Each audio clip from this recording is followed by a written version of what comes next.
Hi, and welcome. My name is Michael Bartlett. I'm a professional metaphysical astrologer, and this is kind of a little bit of a preview teaser of what I'm doing as a monthly forecast for my Patreon patrons.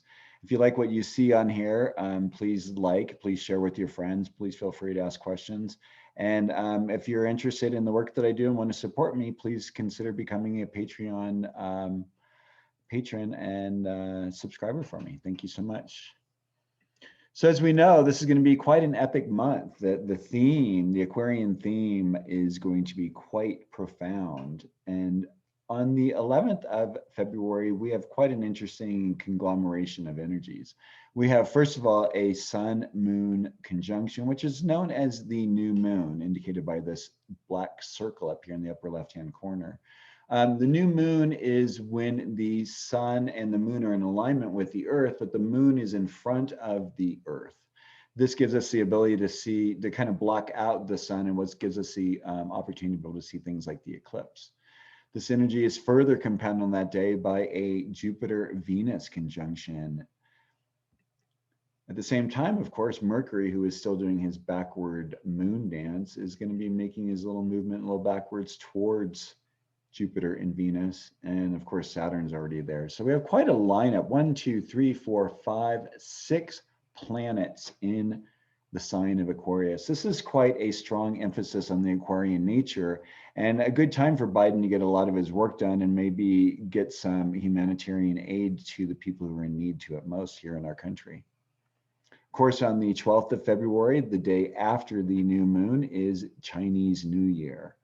This is the year of the ox, which we kind of like from an astrological Western astrology standpoint, we probably say that this is very much like Taurus energy, of course, with some of the traits that are listed here.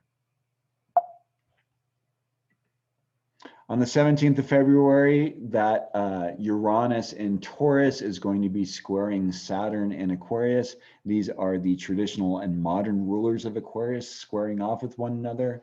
Like I said, I've said before, Taurus is about form. And when Uranus is there in the sign of Taurus, is about creating a new form. And with the structure that can come across from Saturn, this is really helpful. Of course, this is a third quarter square, known as crisis in consciousness, the idea that we don't know what we don't know. I think we might find some interesting experiences with artificial intelligence, robotics, and we're going to be having 3 of these squares this year, so it's going to be very interesting to see how they play out. On the 19th of February, 5 days after Valentine's Day, unfortunately, the lovers, Mars and Venus, are going to be squaring from one another. Mars, who also happens to be in the sign of Taurus. You know, when you think about it, Mars and Uranus and Taurus, they aren't really much for sitting still, are they? But, you know, sometimes things do have to take a pause. While Venus in Aquarius is seeking right relationship with her partner, maybe she's a little upset that her partner isn't showing up and taking care of the dishes or doing the duties that he or she or they are supposed to be doing, and communication is in order. I think in this standpoint, it's probably going to be more likely that Venus who's going to take action and address the issue rather than Mars. And finally, in the end of the month, we have Moon in Virgo and Sun in Pisces. Full moon is an opposition. It gives us the opportunity to see things really clearly.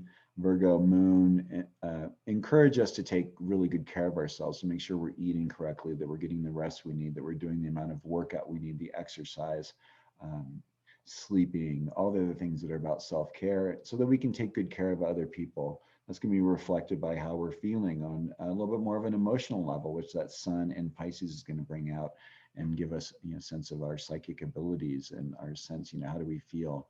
It'd be a great night for dreaming and journaling if you enjoy that sort of thing. That was my quick overview for the month. If you want to see my extended half-hour version, please tune in, connect in with my Patreon page at www.patreon.com, Core Michael. Thank you so much for giving me your time today, and wishing you all the best in all that you do. Thank you.